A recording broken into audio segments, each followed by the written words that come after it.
Here's an easy hack to stop rumination. So if you're struggling with anxiety, rumination is one of the most intense things, right? You want it to go away, you want to stop ruminating, but you can't. You're always asking yourself, how do I stop ruminating? Well, here's how you do it.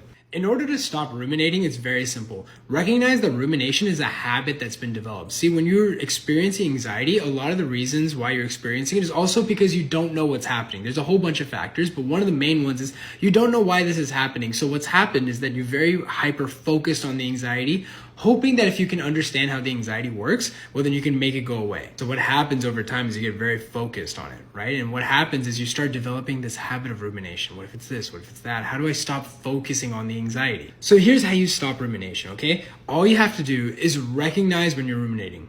That's it. See, it requires a little bit of self-awareness, a little bit of being like conscious of what's happening. The problem with people with rumination is that they get really stuck in like this mental headspace, this mental drama that they have.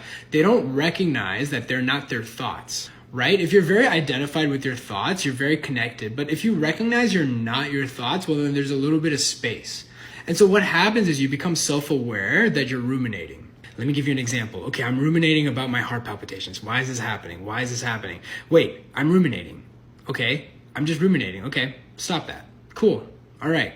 Now, you may notice you have to do that a million times a day. You're like, I have to keep reminding myself that I'm ruminating. I have to keep reminding myself I'm ruminating. Well, that's okay for now because like I mentioned, anxiety and rumination is a habit that's been developed over time, right? Rumination in particular is a habit that's developed over time. You didn't decide to make that a habit. It happened on its own. The same way of recognizing that you're ruminating and just catching yourself and saying, oh yeah, I'm ruminating.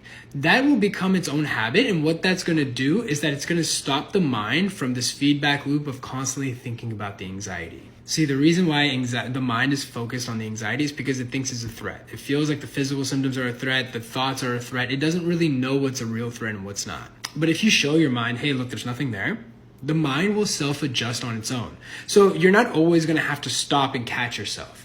Right? Think about having a problem that seems unfixable and you're trying to fix it. If you fix that problem, you'll notice that your mind will still hyper-focus on that problem, even though the problem's fixed. That's just because it's developed a habit. The same way with rumination, you've just developed a habit. So unlearning that habit will take time, but all you have to do is focus on right now. If you just focus on right now in this moment and catching yourself when that happens, you'll develop the habit on its own and the anxiety will go away and the rumination will go away. To learn more, follow this page and join my lives.